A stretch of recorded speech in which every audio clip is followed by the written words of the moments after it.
Of course, to somebody of my generation, it feels astonishing that not all of you will remember that there was a country called Yugoslavia. Not all of you will remember that Denmark won the Euros in 1992 or how that came about. So, this is what the big interview's for, I think. This episode is with the Crown Prince of that triumph, one of the great, elegant, technically gifted, thrilling footballers of our generation, Brian Laudrup. Brian joins us to give a forensic breakdown of how Denmark won those Euros in what is one of the two great all-time underdog international tournament win stories. The success actually was born in the club called Brøndby, the Danes call it, I think, years previously, where an incredible coming together of talent, including Brian Laudrup, Peter Schmeichel, amongst many others, laid foundations for what was to happen with the national team in 1992. This tale has everything. A real clash of football beliefs and personal animus, which resulted in both Brian Laudrup and Michael Laudrup quitting the Danish team managed by Richard Moller Nielsen, the same man who would eventually bring glory to Denmark, before Brian decided to return before the tournament, not because he sniffed glory, for completely different reasons, and then suddenly the opportunity to play in the Euros in Sweden was thrust upon him. He tells us everything about that, the stress. He looks each way and talks about some of the key members of the team, including Schmeichel. He explains to us why he and his brother quit, why they left Richard Moller Nielsen to his devices as coach of Denmark, and how it was that Moller Nielsen came to persuade Brian to rejoin. The 11th hour inclusion of the Danes in the tournament, at the exclusion of the aforementioned Yugoslavia, who were disqualified after war broke out in the Balkans, didn't immediately look as if it would be a fairy tale story for the Danes.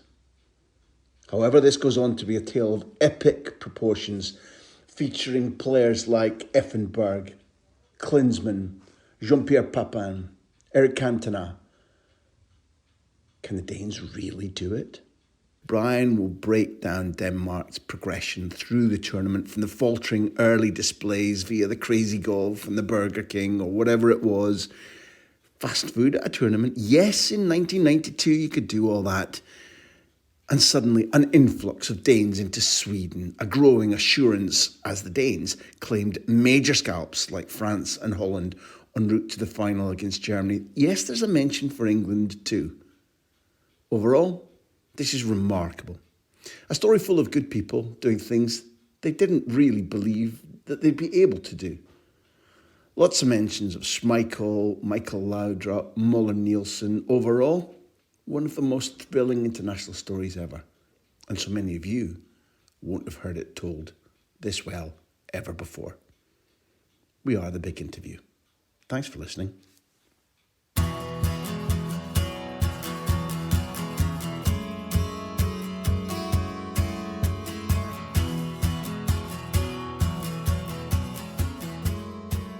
Big Interview listeners, we've got a bit of a privilege today.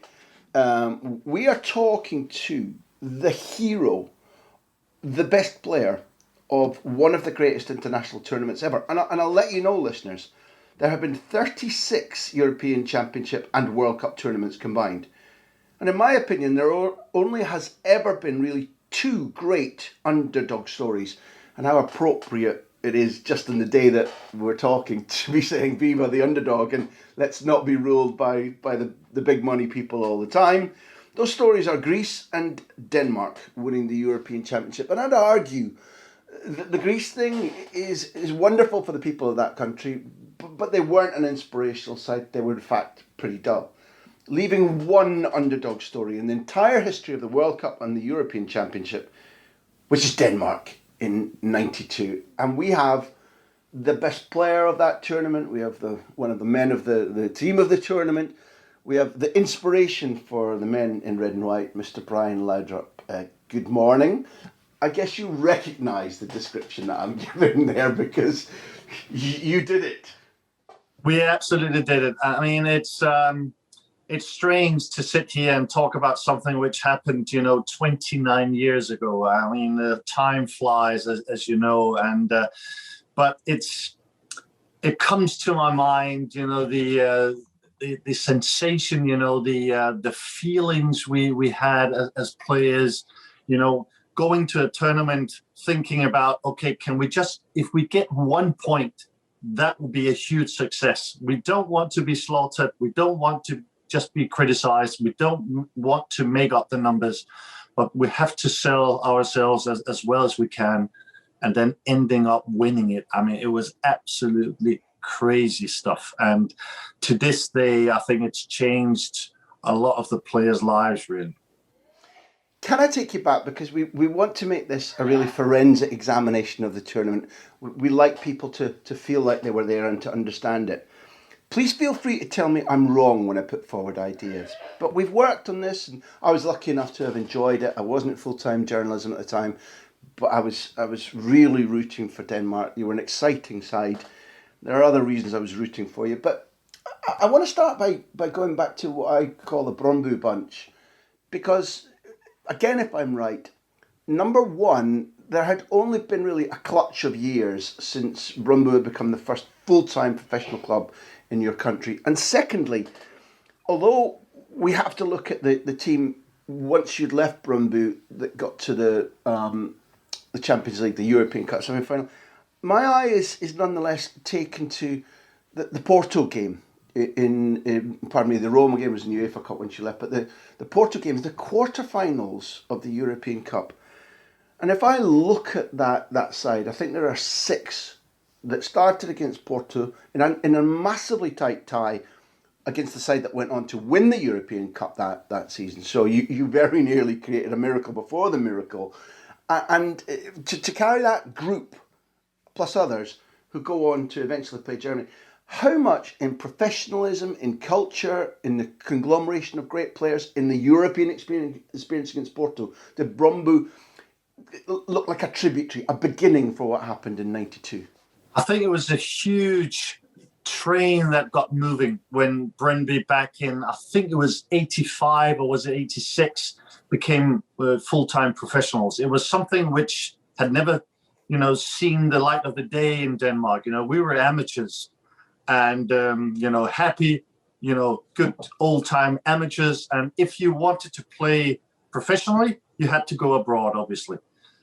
So this team that was created and we didn't know that we were going to create a fantastic team back then. But, if you look at the team, and I can, give you names like Peter Schmeichel, John Jensen, Kim Vilford, a lot of, players that, 5 or 6 years on would play in the Euro 92. So obviously we were a team that played together for a number of years. And I think that was one of the reasons behind the success, really. I think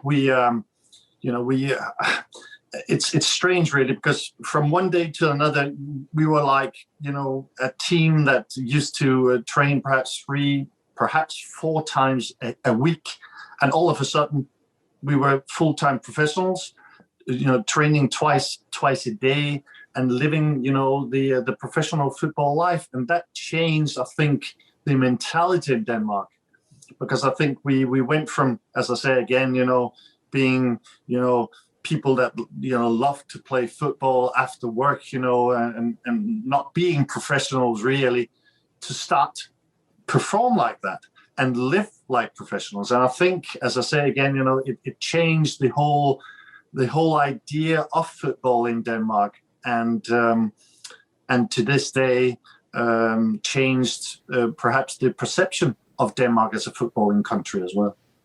Brian, if you take what you've been describing there about the change from a slightly happy-go-lucky, talent-based mentality when you're amateurs to the full professional life, the impact of that, there hasn't been long for it to have an impact. If Brøndby goes professional in about 86, the Porto tie is in 87.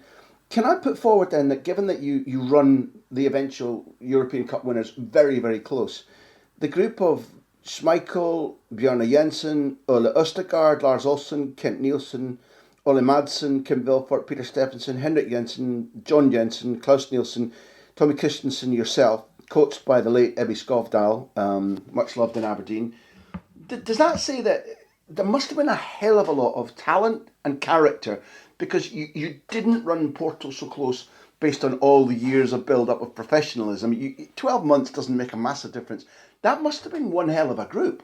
That was one hell of a group. It was, for me personally, stepping into that group at the age of 17, it was a nightmare, I tell you.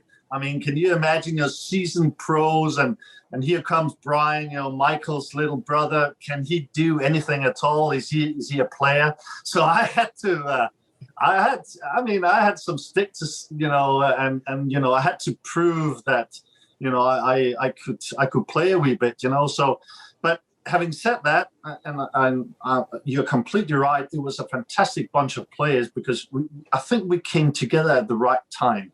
There was, a lot of players with, great experience even back then, not being professionals, but having played, the game for a number of years.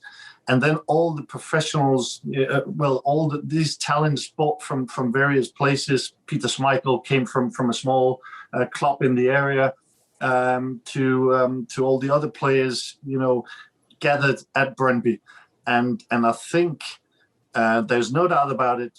We ran Porto very close. I'm not saying I was the finished article back then, but I remember, playing a few minutes in both games, and Paulo Futra, he was the big Porto player. I loved him. What a player he was. And but there's something about Denmark, and I think Scotland has got the same, this underdog feeling. That when you go out against the big guns, we always seem to produce the goods. And I'm not saying that we didn't beat Porto over the two legs, but we came very close, as you say. And I think that made Brøndby and Danish football realize that, hey, 5, 10 years, 15 years from now, we can compete against the big boys in European football. And being part of that was absolutely critical. Can I share something that I sat down with Peter Schmeichel in 2014, just before the making of the film of this brilliant tournament that you won. And I asked him, and I want to quote him to try and get you to explain if anything similar at all happened to you. He talks about the game in Das Antas in Porto. And he says specifically, that was by a long, long stretch the biggest game I would ever play. That day was my biggest day. Most people I had ever played in front of, about 80,000. And he says, Brian, I remember how scared I was. Because we sat on the coach on the way to Das Antas. We had a full police escort. I'd never seen anything like it before. Basically, it was just a normal road, not a dual carriageway. And they were taking us down the middle of the road. Cars had to fly out of our way. That really scared me. He says, really, really scared me. But so did the game. Peter said, all I could think about was, I really hope we don't get there. I hope the bus will turn around or it'll break down and we'll go somewhere else. Honestly, I couldn't face play in the game. I was very nervous and physically I was shaking and sweating. He then goes on to say that he talks to himself in the stadium and says, Peter, this is crazy. This is what you worked for all your life. And he says that he took the nerves, talked himself out of them and never felt nervous again. Now, I expect it wasn't identical for you, but that is a life-changing, not a career-changing moment. That's extraordinary. Does it ring any bells with you? I think it's extraordinary coming from Peter Schmeichel, to be honest with you. But that shows you that, we were young. We were very inexperienced, at that level.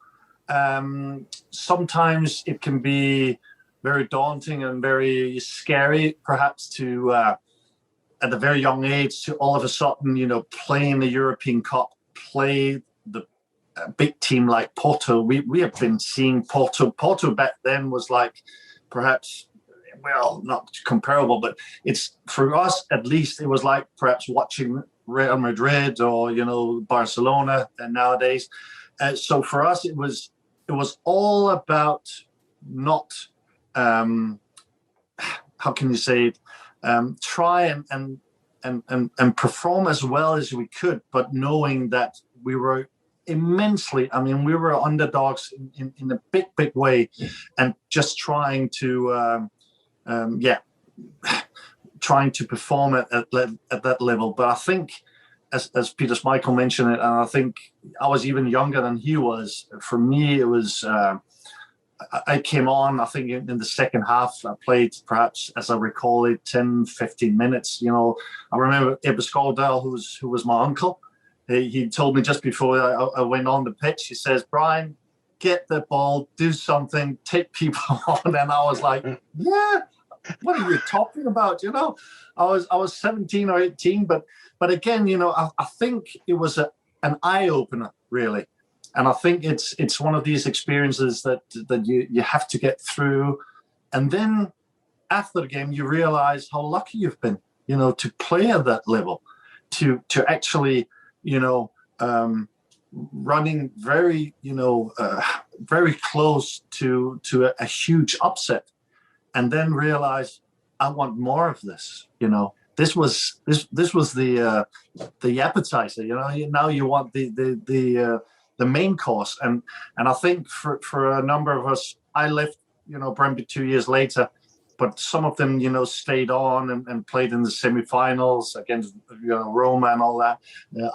I went to Germany back then, but this team set the standards, which to this day has not been surpassed. It's not been, FC Copenhagen, they've come close. They've done extremely well in European football, but no Danish team has ever gone as far as Brøndby did.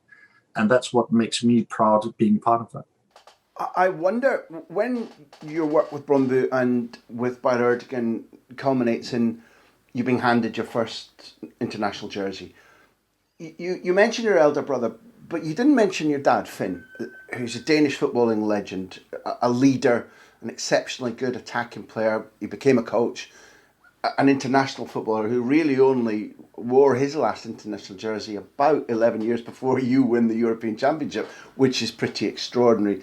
When that first call up comes, what does it do to you? What does it feel like? What is the badge and the colours of the Danish international shirt? The heritage of knowing what your father had been, that first moment representing your country. And did you keep a souvenir? What's the experience for you? Yeah, the experience was remarkable. I mean, being part of of this family was always very tough for me. I think it's understandable. I think you understand it as well. Having a father being back then some sort of an icon. It was a different era, obviously, and not with social media, and not, as I say again, no professionals in Denmark. Even if you played as a professional abroad, you were not allowed to play for the national team. It was crazy. It was completely different to what it is today. So my father, he only played 22 games for Denmark. He could have played at least 3 times as much as that. But having said that, he was a fantastic footballer, loved in this country, some more than others, but he was certainly a wonderful, gifted technical player. And then my brother came along, and rest is history. He was, and quite rightly so, regarded as the best player perhaps ever to come out of this country. And then 5 years later, I joined the scene as well. So at times, I have to say, it was very difficult, because when I was 7, 8, as a youth player, I couldn't hide anywhere. People would say, "Oh, there's Finn's son or Michael's brother. He's going to be the best of them all." Can you imagine that at the age of 7, 8, 9? So the expectation level, I think, was at times too much for me, and I had difficulties coping with that. But eventually, I remember when I was 15, I stopped playing for a while, just to find out with myself: is this the path you want to go? Is this do you want to be compared all the time? Do you want to becoming known perhaps as the only one in this family and not being a good player, despite perhaps having a talent? But after 2 weeks, I just decided, listen, I love football. I love to play. And for me, it was all about, enjoying myself. It was not about playing for Denmark. It was not about playing abroad, but it was about enjoying the game. And I think after the 2 weeks, I decided, okay, let's give it, I'll go all in and see how far it takes me. And by your question about playing for Denmark was the biggest dream for me coming true. I mean, my father had played, my brother. I went to Germany when Denmark played in the Euro '88. It was a poor Euros for Denmark, but I was standing in the stands, with the Danish fans and celebrating the Danish team. And trying to encourage them. So I've always been a fan myself. And to then back in, I think it was '87, I was called up for the first time. It was actually my brother who was injured. So I came in his place. So we didn't actually play together in that game. And I didn't even, play in that game. But it was the first time that, I turned up with these fantastic players like Preben Elkjær, Morten Olsen, Søren Lervig, Frank Arnesen, all these heroes, Jesper Olsen. They were legends. I mean, for me, it was all about, again, trying to do as well and suck all in and hopefully learn a lot of things. So for me, that's the biggest moment, I think, so far in my career. I was only 18 when I played my first game. I think it was in Austria, and I was born in Vienna. My father played in Vienna back then.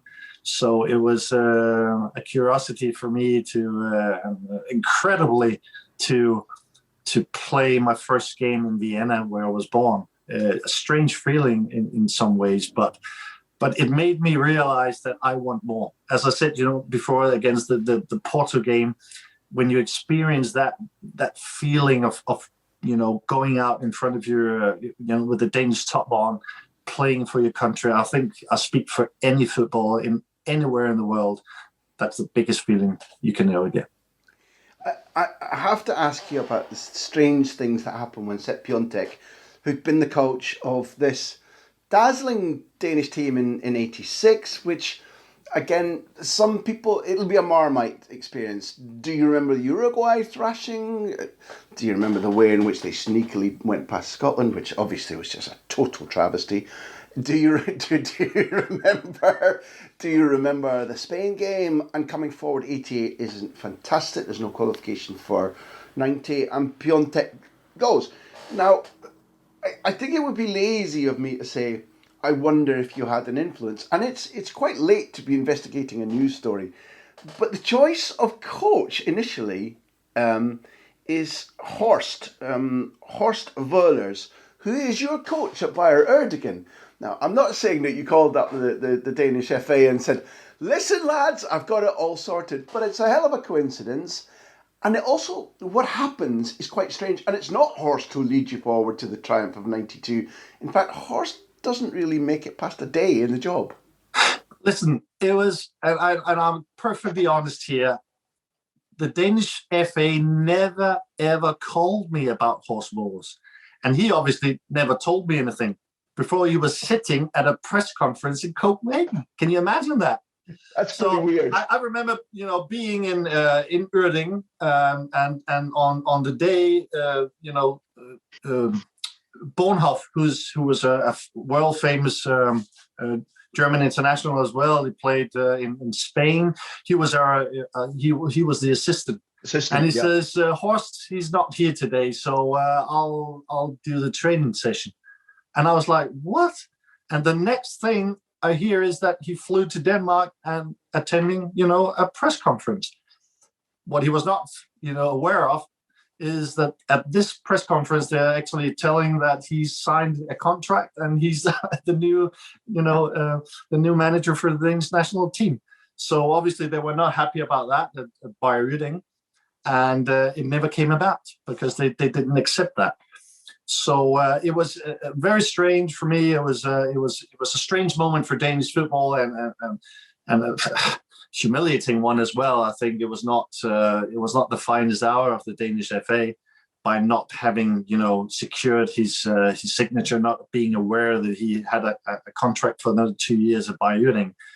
But it highlighted the fact that Richard Moller Nielsen, who eventually, became the manager, who was actually the assistant of Piontek, he came forward and got the job. And what an engagement that was. I mean, for him to, well, he was not considered really. I think that's sometimes a problem in Denmark. I don't know whether that's in the football world as in general, but being assistant and then turning into the manager can sometimes be quite difficult. And I think especially with the 86 team, 88, 84 as well. Richard Moller Nielsen, he was seen as perhaps more as the guy who just joins in with the balls and bits and stuff like that. So perhaps the respect was not as big as it should have been. But my God, what he turned this team, this 92 team, into a winning machine for a number of years and surprised a lot of people. The first thing I need to say is that Rainer Bonhoff says hello, because he was our last guest. Oh, fantastic. He was a cracking personality. I really loved him. Let me share a story. He told us during the interview, he sort of leaned in and said, I'm going to tell you a secret now. And sometimes people mean that, sometimes they don't. He said, when we beat Holland in the 1974 World Cup final, West Germany, he said, until 4 years earlier, I was Dutch. I said, what? He was Dutch, held a Dutch passport till 1970. His dad was Dutch, and yet he changed sides. So that's a nice little underdog story of its own. That was a great story. Look, Richard Moller Nielsen, you knew him, I think, because he'd also taken you in some of the underage teams, the youth teams. And because both you and your brother found it a difficult appointment initially, what I want to phrase it like, it feels like, irrespective of how good a coach he was involved in trying to make a transition. He had ideas which flew in the face a little bit of how Denmark generally wanted to play its football, enjoy its football, and transition in life, culture, family, football isn't always easy, and it can take a lot of time to digest. When you're facing a brand new style of football, and he seems to stand for quite different values that you and your brother held, and proper values that had made you both, or you were on the route to becoming European superstar footballers. Your quality was not in doubt. What was the most difficult thing about it? Was it the results, the Northern Ireland draw, the defeat in Belgrade to Yugoslavia? It was about what he was asking the team to play like. Why initially did it not gel? I think it's fair to say, and I think I have to take you a little bit back from his appointment, and is that when Sepp Piontek took over, it was at the back of, let's put it in the right way, amateur footballers again, perhaps a little bit the mentality that even though a lot of these great footballers played abroad, and we're talking the likes of Alan Simonsen, Ballon d'Or winner, when they came back to Denmark, if you go back to start of the 80s, it was always like, and people would say, yeah, we go back, we have some good fun, we meet with all the other players, and then we go out, play a game, and that's it. Then we go back to the clubs abroad again. So you didn't have really the feeling that the players believed in that mission to actually win something or at least go to a Euros or qualify for a World Cup. Never happened. They were not even close. And then Sepp Piontek came in, and he turned the world upside down, because he put in a regime that these players never experienced before, and he wanted success. He wanted to for the Danish players to realize the potential, that they haven't fulfilled it, not even closely. So what he changed a lot of things. He came with a German mentality, which is very different to our Danish, perhaps laid back approach. And initially he was struggling a wee bit, but eventually he turned things around, and he created, I think, a personality, a mentality which had not been seen in Danish football before. And they qualified for the 84 Euros in France. And I think he initiated a wave, really, a belief, a way of playing, a style of football which created football friends throughout the world. And I think that's where at least a lot of people began to look at Denmark and say, this little country, how can they produce so many good footballers? What have they done? What are they doing? And I think, to come back to your question, Piontek, he started it, and Richard Moller Nielsen came in, and obviously, and I think our team as well had to live up to all these loved players, Preben Elkjær, as I say, Søren Lerby, Frank Andersen. They were the heroes of the Danish fans. And, we were struggling to emulate that, because I think we were a good side, but perhaps didn't have as many good or great footballers as they had in their era. So for Richard Moller Nielsen, he was a different manager, no doubt about that. He was a cautious manager. He was a manager who says, okay, we'll start with defense and then we'll build it from there. And it was completely different to what Piontek did. So I think it took some time for Richard Moller Nielsen to actually figure out how he could get the best out of the likes of my brother, Michael, myself, perhaps even Jan Mulby, who played very well for Liverpool back then. He was a great player.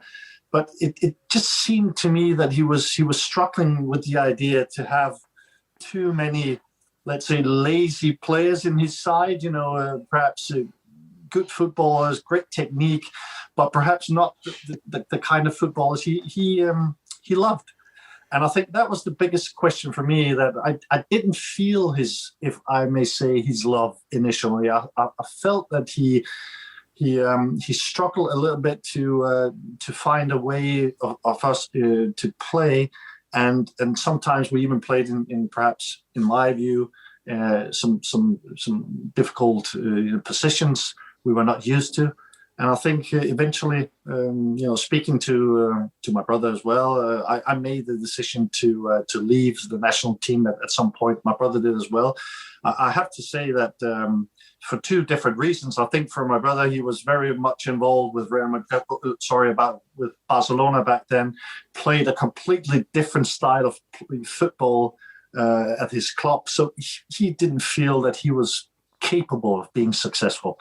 And I just felt that I was not at the right place at the right time.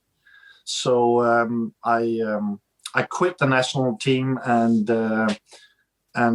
I do not regret that, to be honest. I think at the time I thought it was the right decision to make. But I'm really thankful, and I'm really happy about the fact that Richard Moller Nielsen, contacting me and say, okay, let's sit down, have a talk. Let's see if we can, remove all these differences and then move on. If that's possible, it would be great. If not, then at least we have made we have tried it. I really like that theme. Number one, I've never heard anybody express it, which is not the main thing of why you stopped, but that it could have been perceived by many people, players and fans, that Richard Moller Nielsen was tearing down something sacred because what Piontek had built was so glorious, so wonderful. And that idea about building friends around the world is very seductive. Everybody loves to be admired and people telling you, we love to see you play football. That's a nice feeling. To leave and take a pause, or maybe you thought it was forever. Again, that's a grown-up decision, because you must follow your principles. You must follow your heart. And it strikes me, there's many things in Danish education system to be admired. One of them is the hour that you get to express your opinions. There's a sort of pupils hour, and you're taught to have an opinion and to follow it. And something that when we look at sheep around us today, that's my view, you don't have to, I can understand why you might feel enabled to say, no, this isn't for me, I'm going away. But equally in life, how many times do we wish that somebody on the other side of a disagreement or a breach reaches out and say, okay, let's talk again, which Moller Nielsen did. And I assume that means, Brian, that he'd reviewed his own actions. He'd reviewed what he'd been doing that made you feel uncomfortable. So it must have been a mutual coming together rather than you just saying, yeah, okay, listen, I'm tired of not playing, I'm coming back. There was something mutual there. Yeah, definitely something mutual there. I remember him coming down to Munich. I played at Bayern back then. And, we sat down for 2, 3, even 4 hours, I think, and discussed everything that's gone in between, and in the past.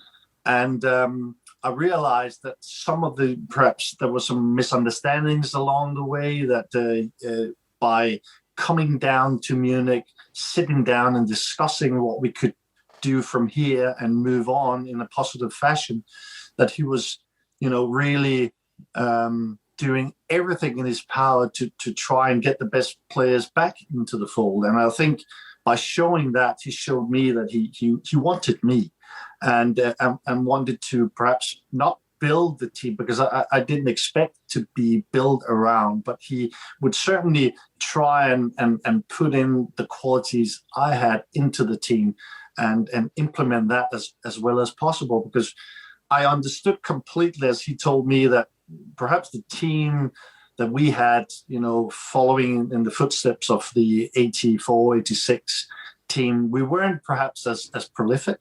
We weren't perhaps as good in terms of, just going out saying we play our own football and hopefully that's good enough. We have to, go into some games in a pragmatic fashion. And I completely understood that. And that changed my mind, really, and changed my view of him as well as a human being, as a person, as a manager. And I told him, a number of times back then that I was very happy that we had this discussion, because it changed my international career, no doubt about that. And this meeting, I have to say, that was just 3 months before the Euro 92, as we are talking around February, March 92, that we are having this discussion. So we didn't know anything about 92 back then, but for me, it was a turning point. And I wanted to be part of Richard Moller Nielsen's, let's say, ideas going forward, because playing for the national team, as I say again, it doesn't come any bigger than that. And we had, we had a marvelous team with the backbone from the Brøndby era, and I wanted to be part of that and do my bit. And so for me, that was the turning point. And I never looked back. I moved on from there, and we had some terrific moments together. Tell me about, let's bust some myths, because I think you've done a little bit of that already. But again, talking to Peter Schmeichel, he said the myth was that we were all on the beaches. Myths are myths. The reality was we'd finished our seasons. The players who played abroad at the time and those in Denmark were still in their season when we were told. He says you were actually told in Brøndby, you were training at your old club, the club where it all began. When the news comes through, you're actually going to be put in there. And he talks about maybe some of the players mentally were on holidays, just a rest, just coming around the corner, thank goodness, because you've been preparing for a friendly against CIS. But he says physically we were in good nick, mentally and physically, because you missed a couple of months of Bayern Munich. You'd been playing really well for Bayern Munich in a decent Bayern Munich side, and you'd missed a couple of months, I think, with a knee problem during the build-up to that. Mentally and physically, as the news comes through at the training ground in your old club, where are you at? I think I was the ones Michael told you about when he was talking about mentally being on the on the beach. But having said that, it was one of the most strange moments I have ever tried in my career. I mean, I was just recovering from a cruciate ligament damage, and I came back and played a few games, as you say, for Bayern Munich in April, was in March, April, I was still struggling a wee bit. I was definitely not back to my best. And usually, they always say if you're out for 6 months, it takes you 6 months to come back and be as strong.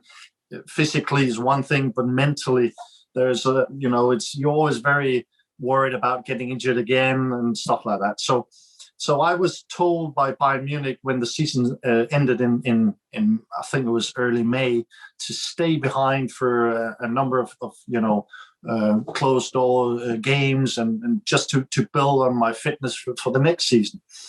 So I came back from one of these games and got into my house, and my wife, she greets me in the hallway and she says, I've just been contacted by the Danish FA. You have to report tomorrow. And I say, what? I'm not even fit for that, And she said, yeah, this thing unfortunately, about the civil war in Yugoslavia, and they have to, they're not allowed to play in the Euros.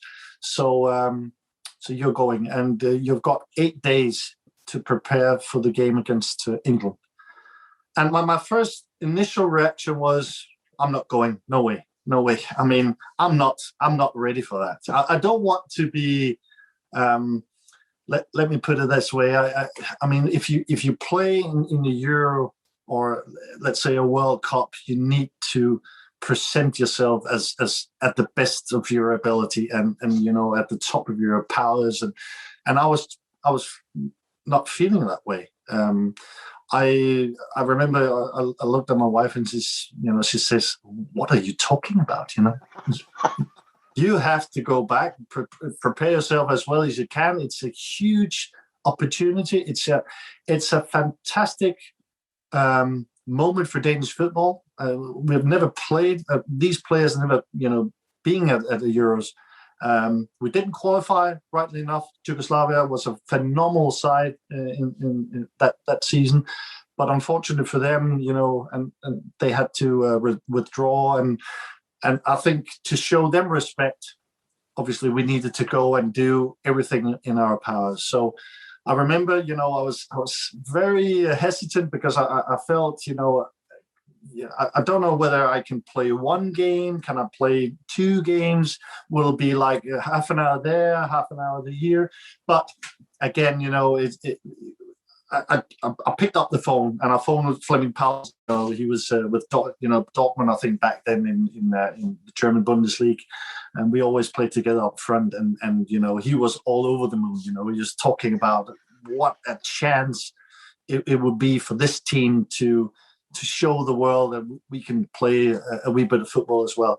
So eventually, I got the right feeling about it, I was really looking forward to it when I sat on the plane the next day and presented for training. I think it was 2 days after that, and meeting the guys at the hotel. It was ecstatic. It was like we have already won it. It was like we have been presented with a huge chance to sell ourselves as well as we can, to show perhaps the Danish fans as well, because we were not loved back then by the fans as much as we eventually were after the Euros, because we were, as I said before, we're struggling a wee bit. Being compared with the '86 team, they were, the golden, boys, played fantastic football, got to the semi-final. They were loved back here, and we were like, the ugly duckling, not playing as well, perhaps not as, not having the same personalities as they had. So it was a fantastic opportunity for us, and we took advantage of it. The international debut in Vienna, where you were born, Moller Nielsen coming to Munich to say, let's make up. The momentum of things that seem meant to happen builds with the fact that your first group game, as you've mentioned, in most of the Scandinavian countries, English football is kind of like a big brother or a granduncle. You were force-fed it on television. There's such a massive following for United and Liverpool there, etc., etc., etc. and your first game is England. I want to make two comments and throw to you. If you look at the England side, now with retrospect, Woods, Keith Carroll, Pearce, Keown, Walker, Platt, Stephen, Lineker, and Carlton Palmer. I've read out more star-studded, more glamorous England 11s than that. And I also want to throw to you, they weren't to be sneered at, but if you read out Schmeichel, Sivebæk, Nielsen, Olsen, Anderson, Christofte, Jensen, Poulsen, Christensen and Vilfort, you're still at that stage making sure that you're fully ready, that you're fully fit. But Schmeichel again said to me at the end of that game in the dressing room, he uses the phrase, the atmosphere was like a funeral, because they all thought that they should have beaten England and comfortably. Do you agree with that? I have to take you just 6 days back from that game, because when we meet at the hotel in Denmark, and we're going out for the first training session, we are all gathered in the middle of the pitch, and Richard Moller Nielsen, he's standing right in the center of it, and he says, "You know what this means to Danish football and to the Danish fans, but you have to realize, guys, that we are not going to the Euros to just make up the numbers. We are going to the Euro 92 to win it." And we were like, "What is he on?" I would like something of that. We felt. He wanted to build up the team, obviously, but again, I think he laid down a marker to understand that, we only have a week to prepare. Perhaps we've got players that are not 100% fit, but we go across to Sweden as the biggest underdog ever in football history, with a good team, with a team that knows each other very well. We know each other's strengths, weaknesses. We have got a very pragmatic way of playing football, but we have got quality, no doubt about that. But nobody expects Denmark to do anything. And for us, if you look back in '88, Denmark didn't get a point in that group section that we're in.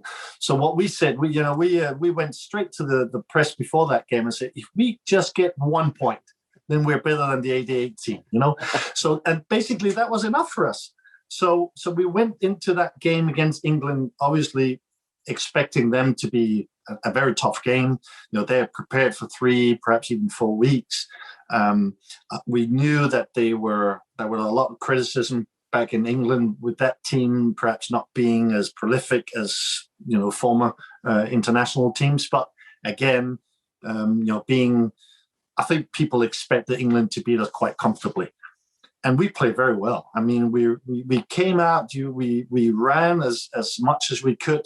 We defended well, and we even hit the post. I think it was John Jensen hitting the post in the second half. So I think Peter Schmeichel was outstanding, as we knew he had to be if we had any chance of getting any points whatsoever. And as I say, after the game, we were disappointed.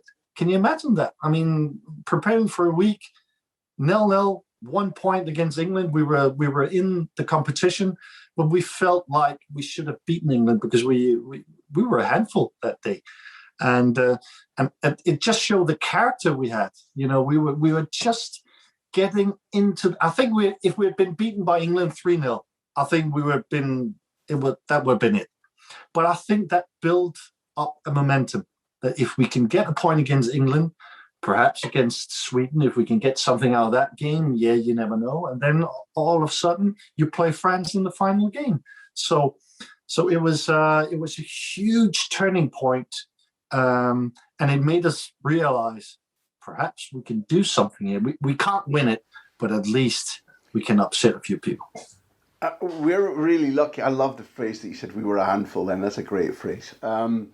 We're lucky to be supported by our sponsors, Bet365, and they've said that they don't think it's a myth, and I'm not sure if it is, but Hummel were your kit sponsors then, and the story goes that the arrival of Denmark suddenly into the Euro was too quick for them, and that they had to manufacture strips. And the first game, at least the England game, I think, the team had to wear the under-21 strips. It's true. And the other thing was, whereas all the other teams, turned up in Sweden with nice suits and stuff like that, ties, and looked fantastic, they didn't have time to create that for us, So we turned up in Hummel's short sleeve shirts, green. They were absolutely horrific. We looked like the greatest amateur team ever. But I mean, I think that's the myth as well, and it just created the idea of us just going across after a couple of training sessions, playing a game, and it makes the story even better because and it's part of the story obviously because we were very concentrated. I mean, we went into it giving it all. We wanted to really create something, and again. By doing it the way we did and with the smile on our faces, I think people, the press loved us as well, and all these stories about, going to McDonald's, stuff like that, which we did, was part of that fantastic, story as well. The world was focused on Scandinavia in that time because in your country there was the Maastricht vote coming up, a lot of campaigning, a lot of controversy. If I'm not wrong, it was also the Silver Jubilee for your royals, which I guess for Danes, still quite a royal-focused country then, was a big occasion. Sweden were hosting the Euros. It's Sweden next. Generally, how are Danes and Swedes? Is it England, Scotland? I think it's perhaps if you go back 500, 600, 700 years ago, it would have been like that, I think. But it's changed now. We're obviously, rivals, but it's not as bad as perhaps England and Scotland. So, but I think that, actually when Sweden went out of the Euros, I think a lot of Swedish people, rooted for Denmark because they love the idea about a team, joining in the last minute, actually going to a final and stuff like that. And I think helping the opponents were Germany. I think not a lot of people perhaps wanted Germany to win it.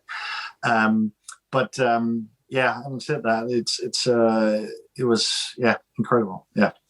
Did you deserve to win the next game? Because at the end of the 90 minutes, when we Brolin scores on what is kind of a counter, kind of a breakaway, you've 1 point after 2 games, and you're not selling that as part of the great master plan. Did you deserve more out of that game? No, we did not deserve anything out of that because I think the Swedes were very, very solid, very strong, physically, a very tough team to play against. I think it was actually strange to see because I thought they had a very good team in that during the Euros. But having said that, they were the only team to beat Denmark, so I think they can be happy about that, And I remember the Danish commentators saying, "Okay, that's it. Denmark are out of the Euro '92." After 2 games, they didn't realize that by beating France in the final game, and if Sweden beat England, then we could get into the semifinals, and that's what happened. But again, you're talking about the Maastricht vote there, and I remember the Danish foreign minister saying, if you can't join them, at least beat them. So you're at your do or die moment. This is what your wife was saying to you, don't be crazy, go back. This is what Poulsen was dreaming of when you phoned him from Munich to Dortmund. And this is what Moller Nielsen was talking about, because football being football, nobody should say it's impossible. But France are an interesting side. Bruno Martini, a lot of people will have forgotten about. After which, Laurent Blanc, Basile Boli. Cassoni is less well known, but Amoros was a phenomenal footballer. Didier Deschamps, Cantona, Papin, Luis Fernandez, one of the greats of European football.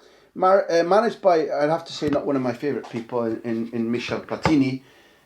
No way can you say Denmark don't win this, but I'd imagine France are favourite for the game. I think they were pre-tournament favourites, although Germany were strong and Holland were defending. What was the first of all, did Crazy Golf help you win this? How did Crazy Golf help you win the tournament? Did you go and play a little bit of pitch and putt? Yeah. that was a good way to keep us, the players entertained, and But I have to go back again and say, before the game against, just to show you that the lack of support we had when we played England in Malmo, which is, as you know, just across from Denmark. Only 3,000 Danish fans came across because nobody, believed in our team, and it just shows you how it changed. Then against Sweden, we had the likes of 10,000. When we played France, we're talking about 20,000, and it just went on from there, So our popularity went from zero to absolute heroes, and that's part of the story as well. But we went into that France game, knowing that they were a phenomenal side, some big players in there, as you mentioned, a very young Cantona, Jean-Pierre Papin, who played with at AC Milan. What a player he was, what a finisher he was. Michel Platini, but just by looking on the sideline and seeing Michel Platini, I met Platini, previously. Obviously, my brother played with Platini at Juventus. So, I mean, you could just see the grandness of things, what a team they were. They expected to get into the final.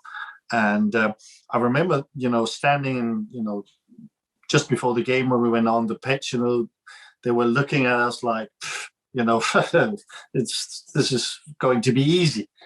And you should never do that against Danes, because then there is something in us which, we gain strength from that, and we don't like to be favorites, but underdog role is, we love it. And never put us down.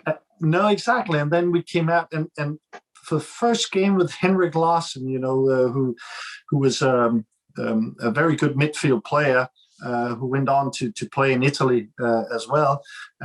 He played his first game, and it was funny because I think he played in Denmark back then. He was sold after the Euros and went to Pisa, but he got he had a fantastic shooting ability with both feet. And the first goal, he just smashed into the top corner with his left foot, and I think it was quite early on. 8 minutes. So that changed the whole setup of the game. You could see the French. That was one of the few things they didn't expect to happen. They had a plan, a game plan going into the game, but being 1-0 behind was not one of them. So that changed the whole dynamic, and they really went for it. And eventually, through Jean-Pierre Papin, he equalized. Yeah. How much weight can I put on what happens in terms of Moller Nielsen's interpretation of the match? Because famously in '86 against Spain, Piontek, very much true to his football philosophy, when Spain look as if they're on top, he says, let's attack more, and puts in another attacker. When Papin scores his goal just around the hour mark, I think, and I don't know if you were pissed off with him or whether you realised, but the recovery from the ligament surgery had left you at this stage needing to come off, ready to come off, a bit ticked off at him, but he waits, he times it, and you'd argue that in Laudrup, the proof is that he chose well. That moment, how crucial is the switch as you come off, as Laudrup comes on? What was it that Moller Nielsen got right? That was the best switch he could ever do, I think. And I went to him after the game and said, I was very happy about getting, changed at that point, because I was completely knackered. I have to say that I was running short of fuel. I was really struggling playing 3 games in the space of just more or less, was it 7-8 days, and that was exactly my worry before the Euros that was going to happen. So for me, being taking off, that was completely understandable. I was thankful for it, and we just hoped that Lars Laudrup, who hadn't played much in the Euros, could come up with something. He was very well known as a typical goal scorer, not a great player, perhaps doing a lot of things out on the park, but in the box he would come alive.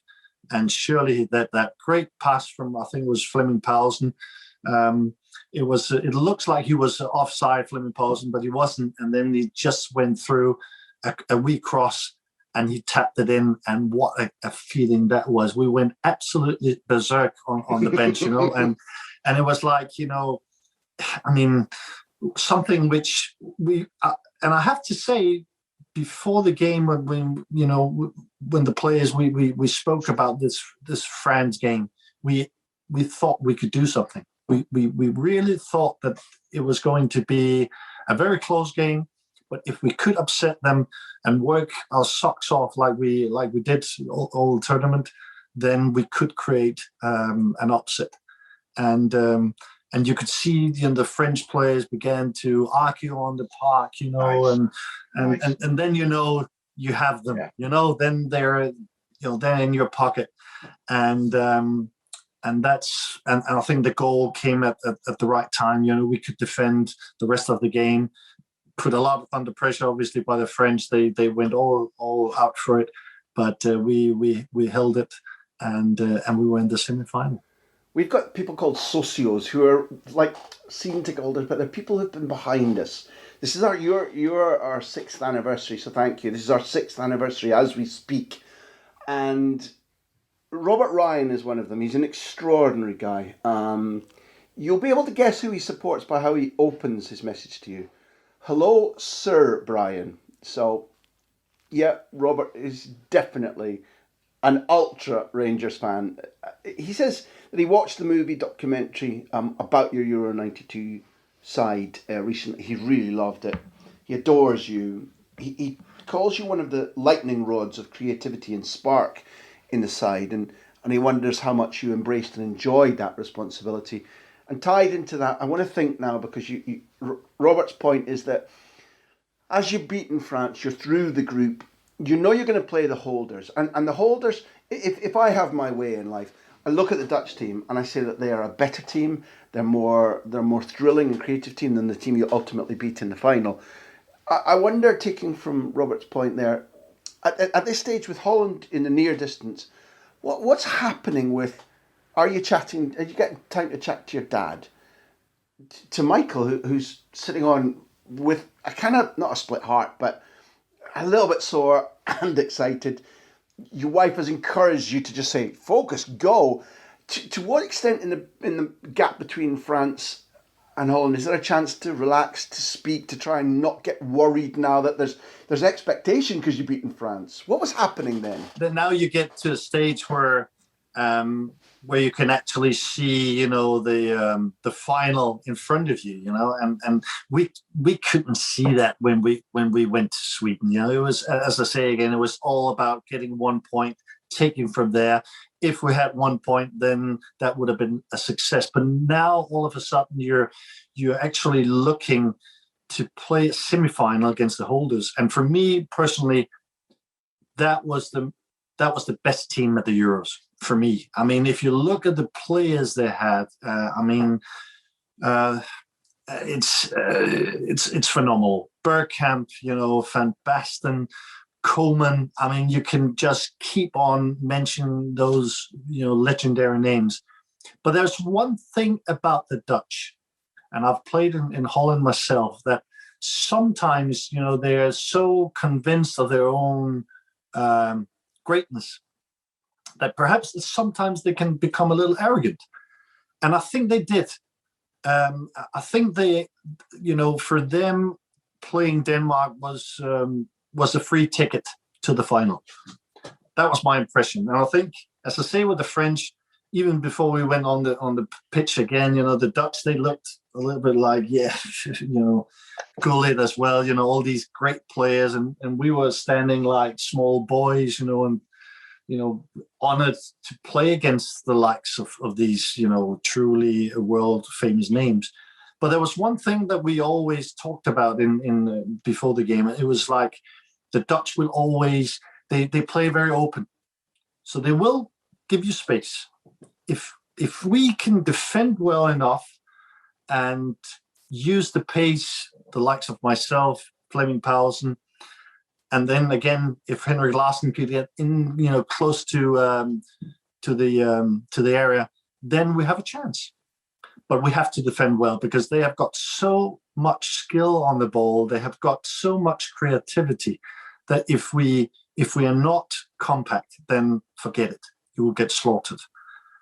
Again, like against the French, we scored a goal early on.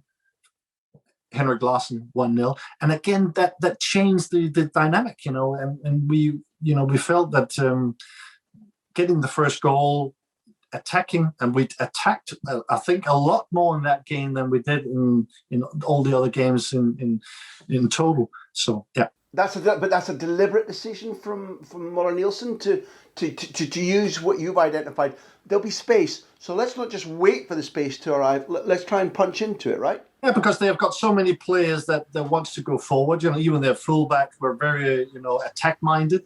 So obviously we knew that there would be a lot of space down those channels, and we used that to fantastic effect.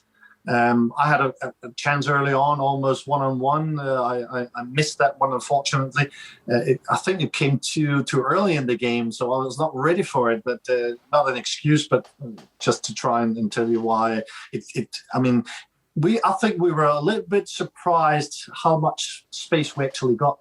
So by scoring the first goal, we felt that we could do this again. We did it against the French. If we can hold on and take the pressure off the game, controlling the passing, and not lose the ball too often, which sometimes can be a problem if you're not 100% fit, then we could do it again.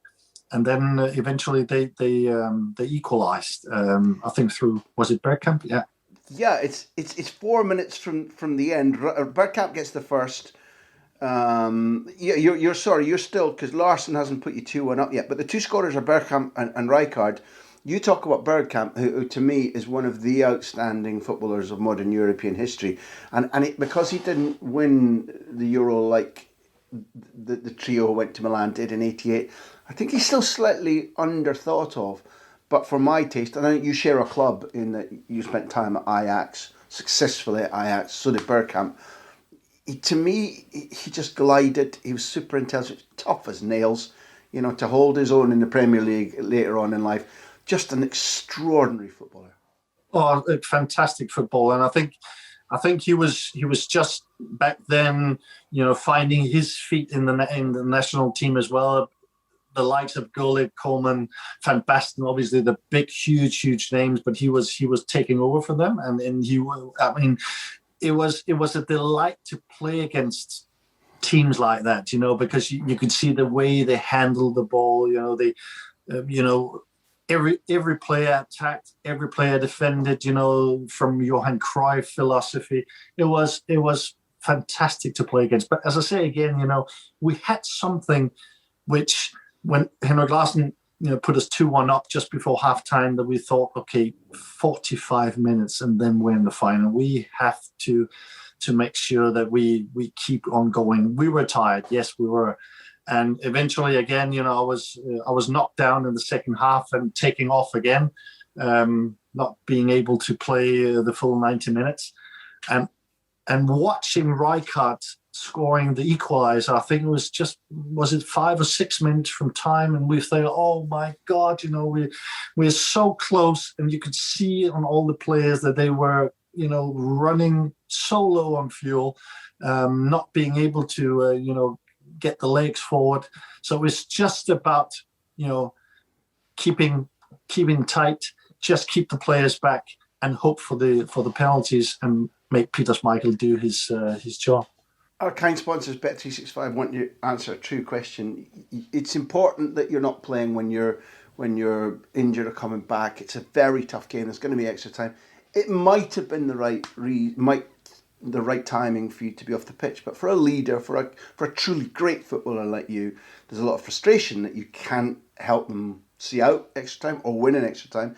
And their question is, by the time it comes to penalties, are you happy or sad that you're not on the pitch? Not everybody loves a penalty shootout. Yeah, I have to say that I would have loved to have a go.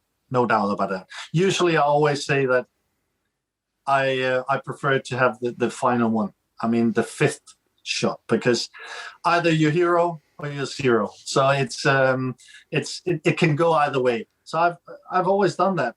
It's worth the risk. It's worth the risk, because if you want to be a hero, you have to accept that you might be the villain. Yeah, and I think I've met a lot of footballers that saying, I'll never take a penalty in the shootout, or I'll never take the final one because I haven't got the nerves for that. I didn't have a problem with that. But you have to accept that your role can change from, as I say, from the villain or the hero, you know. So that was it. But unfortunately, due to a dead leg, I wasn't able to play. But I could see the players, you know, the 5 players that were selected, how nervous they were. I mean, because all of a sudden, you know, that was the moment that showed me how far we had come, to be honest, because the first games were like, light-hearted, laid-back approach, you know, no expectations. It's quite easy to go into a tournament like that, being a favorite with all the pressure on your shoulders. It's a completely different ball game. But right there, it was all about 5 shooters, 1 goalkeeper, and just a few minutes away from a final. And I mean, as a Danish international, you can't expect to play finals. You can play at a Euros, but play the real final. I mean, it's something which comes perhaps across every 100 years or something like that, if at all. So all of a sudden, you can see on the 5 players that, you know, it hit in and sunk in that we are so close to actually play at the Euros. Fine. Let's cheat a little bit. There's a time machine. And I've taken you right back to that day. The draw has been made for which end they're going to shoot from. We know that the 10 first kickers are going to be Koeman, Van Basten, Bergkamp, Rijkaard, Witse. And for Denmark, Larsen, Poulsen, Elstrup, Vilfort and Christofte. The shootout hasn't been played. The time machine has done its magic. Who wins that shootout, Brian? Denmark.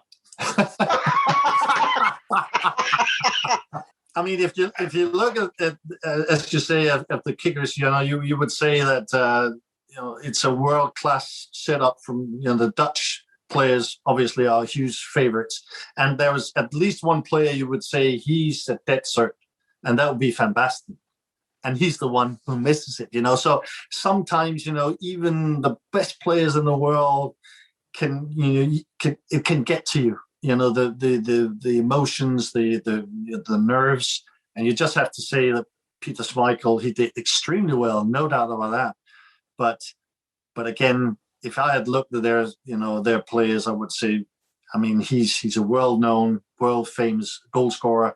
He was so good at taking penalties. I've seen him so many occasions doing that. So for him to be the only one to actually miss it, it was incredible. And then I have to say, the guy who actually scored our final goal, Christofte, he played with my dad at Brøndby. And we have to go back many, many years before the Euros, Euro 92. And I just loved the guy. He was one of the most elegant footballers you would ever see. Perhaps he didn't have as big a career as perhaps he could have had, but he had his moment. And that was certainly it. Playing in the Euros and then score that fantastic, beautifully taken penalty. I think he just moved, was it half a yard back from the ball and just, you know, did a dummy and put it into the side of the goal. It was, I mean, laid back style, which summed up the way we actually went to Sweden, I think. Feel free to put me down here, but I am a romantic. Was that the call of the amateur Danes there? Was that the call of the people who used to play for fun and for show? And there's a bubble around them going, this isn't the European Championship semi-final, this isn't pressure. This is me and a ball and an opposition guy. And amateur football says, I'm going to do this. Exactly. And you know what? He done it so many times on the training pitch. But you can do it there with no pressure, no people watching, but certainly not in a semi-final. So when I looked at the way he put down the ball and did exactly what he's done so many times on the pitch, on the training ground, I was like, my heart was almost stopping. It was, I said, no, he can't do that. We are talking about a semi-final. If he scores, we're in the final. What is he thinking about? But he was such a laid-back character. He was a wonderful footballer. Naturally gifted, and he had a belief in himself, which made it completely right to do that. Because he was it was the perfect, let's say, end to a semi-final, which I felt that perhaps would have been a step too far for Denmark. But during the 90 minutes, we showed them that we were actually, again, as I say, a handful, which we had been for many teams that in that tournament. And now, we're in the final. It's a truly beautiful moment. And we're drawing to the close, the finale, the ultimate beauty, because Louis Aragon has always said finals aren't for playing and they're for winning. Let's stop before the final and tell me anything you want. Because the influx of Danes must have been gigantic. You must have been talking to family to measure where you'd got. I also want to touch on Schmeichel. I don't know. Not everybody that plays together stays friends. I have no idea how the two of you are. I can only say from my experience, I find him an extraordinary man. And I'm not sure, my predilection goes for Jim Leighton because he won my club, the European Cup Winners' Cup. I live in Spain for 20 years. Iker Casillas has changed my life. But I'm not convinced I've ever seen a better, more complete goalkeeper than Schmeichel. And I'm also not convinced that he's completely Danish in his mentality. You've talked about the Germans. It feels like there's a drop of German, a drop of English, there's a little smidgen of Danish. Am I making a... No, you're absolutely correct. And I think that made him arguably one of the best goalkeepers of all time. I think he brought something which, again, going back to Brøndby, we have had some fights, Peter Schmeichel and myself. He yelling at me and me yelling back, But what he always did, and he must have been a nightmare for the defenders playing in front of him, because he was such a, he had this ability and, this character. It was all about winning. He was at times a nightmare to play with, but again, I think he was exactly what a team needs.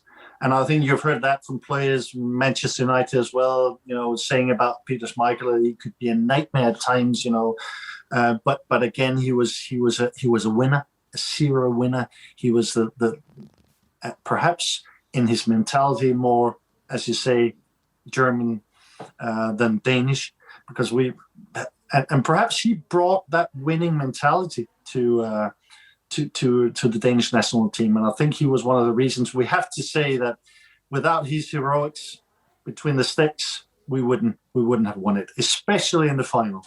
I would say that in the final, he showed the world what he was capable of.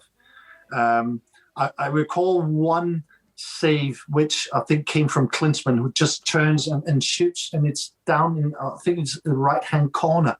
And he just touches it, and it just goes to just behind the post.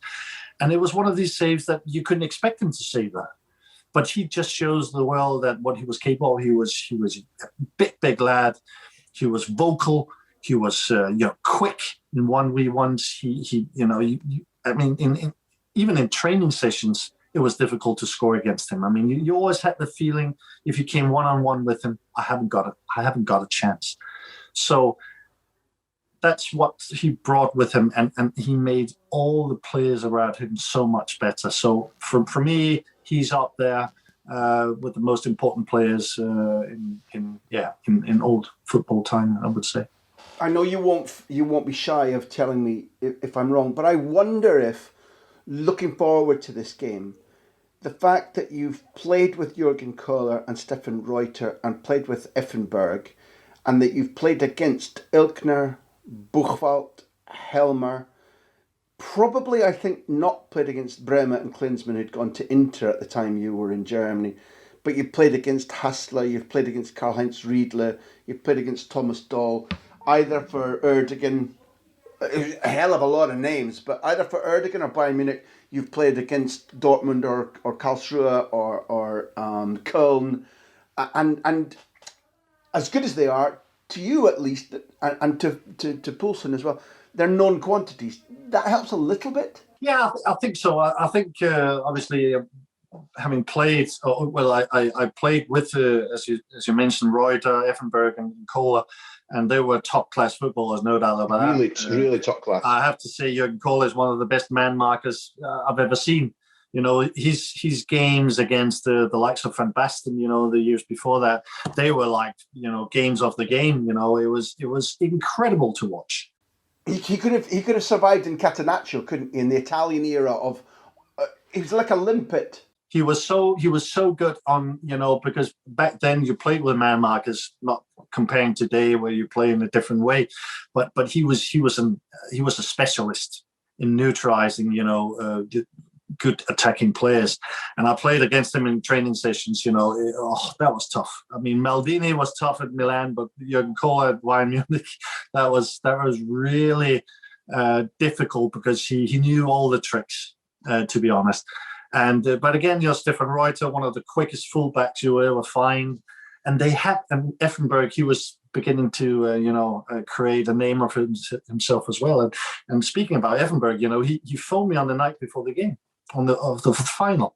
And he was like, "Oh, fantastic, Brian, you're in the final. Like, you know, it's a huge surprise that you're in the final. Not that we're in the final, but it will be great to play against you. We were quite good friends at Bayern." And he says, "We're going to swap shirts after the game."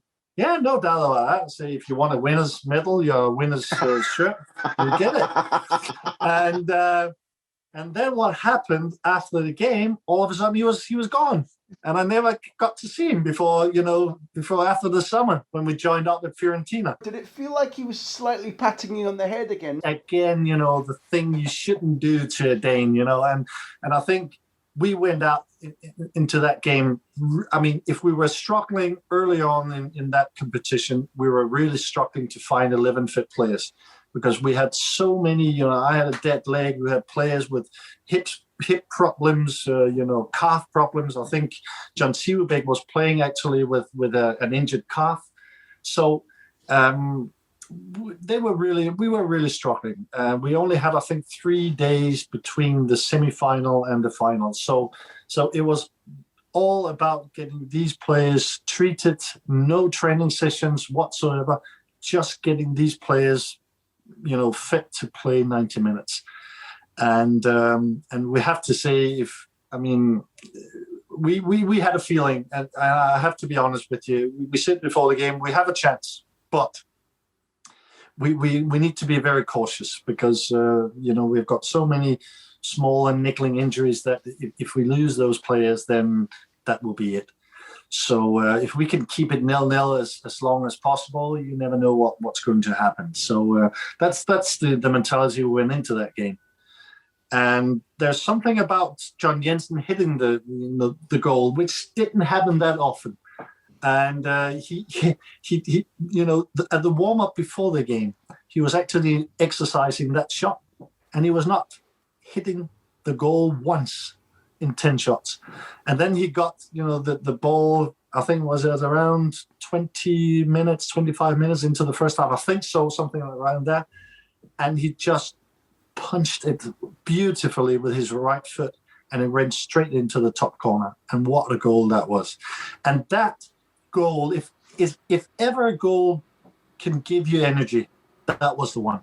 Because all of a sudden, all the tired legs, perhaps the the mental stress of it all, so many things happening around you for such a short space of time, all that just disappeared.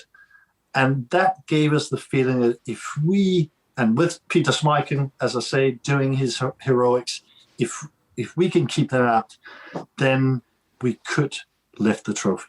But I know you were detailing something that happened historically when pre-final John isn't hitting the target in the practice shots.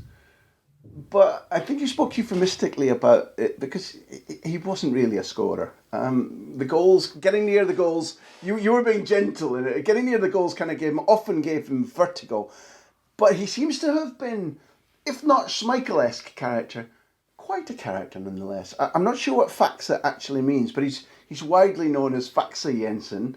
I think he knew what nightlife was about. I think he was quite an exuberant, confident man.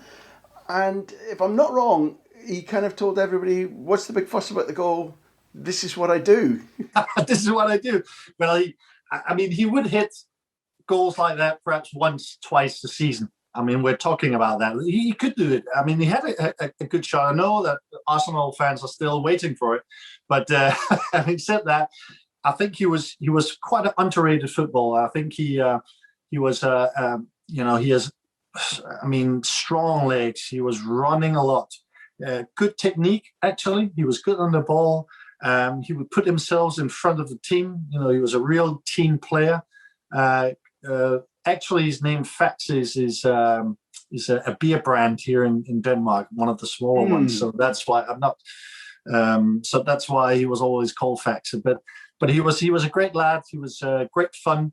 He was one of these guys that always would say something that would make you laugh. He was a guy that you gathered around, and so for him to get that goal and eventually went on to go to Arsenal after that. He had a very good career.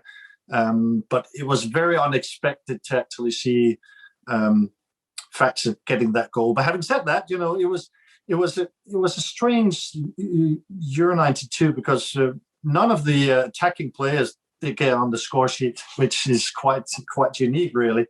Pauls and I, we used to say that we did so much in terms of running that we created space for them. But having said that, it was great to have players like that. Even Kim Vilfort, that was one of the other stories, who had to leave the camp at some point to go back to his very ill daughter.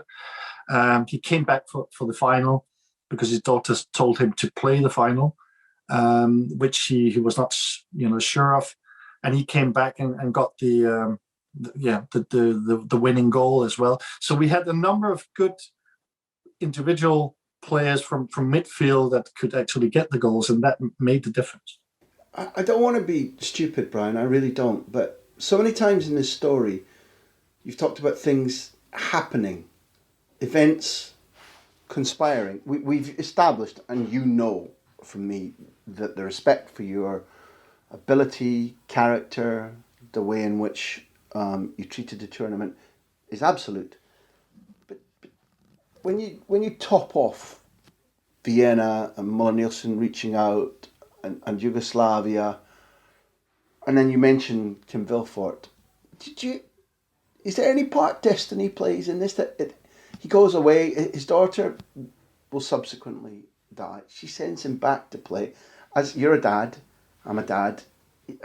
I'm not sure I don't know what I would do, but he does come back. He scores the winning goal. Is it stupid to ask you to feel that does destiny sometimes intervene in our lives? I completely understand where you come from. I think having thought about the Euro '92 for so many years. I remember Prem Elkjær Larsen. He was doing the commentary in the final for Danish television, and when the final whistle blew, he says, "This victory, this title, this European Championship will change the players' lives forever," which is quite big words. But in some respects, he was completely right. And I think there is a humble way to look back now 29 years ago. But we have, I've thought about this for so long that it was it was almost destiny. It was like it was destined for us to go and win this tournament, despite not being able to prepare quite well, despite perhaps illness to some of the players' children, despite perhaps not being able to almost field 11 players for the final that were fit to play. It was like there was a footballing God saying, sometimes you have to turn things, around, and even to this day, you can not at least the last year due to the corona pandemic, but before that, I could meet people around the world saying, even an American or Mexican, or say, "Oh, Brian, I was there. I remember what we did exactly on that day when you won the final, and we saluted the Danish team. It's fantastic to look at the fact that it has touched so many people, not only in our country but around the world. And I think that's the nice thing about, again, the underdog role. It must be difficult sometimes to be favorites like Germany, like Italy, perhaps like England as well, Spain, those teams. But for us, it was certainly what built the momentum and what built the dream. And again, I have to go back and say, Richard Moller Nielsen, he used what we call pocket philosophy. I don't know whether you say that in English, but it was like when he told us, let's go over there and win it. It was about building our self-belief. And he did that. You have to say that without perhaps those few words, I think we could have gone across, played 1, 2, 3 games and going back on holiday and say, what a fantastic achievement that was. Nobody expected anything. We got 1 point. That's fine. Let's go back on the beach. But he made us realize that we have a role to play. And perhaps that role was destiny. The way to wrap this up, the last one, Brian, must be, if you can pick something, a memory in the madness that follows. I don't know if it's the dressing room. I don't know if it's seeing your family. I don't know if it's the parade. I don't know if it's just getting away on holiday and going, now I can breathe out. But if you had to pick something that happens following that victory that will live with you forever, what is it? I think the return from Sweden. You have to realize we had been living in like a bubble.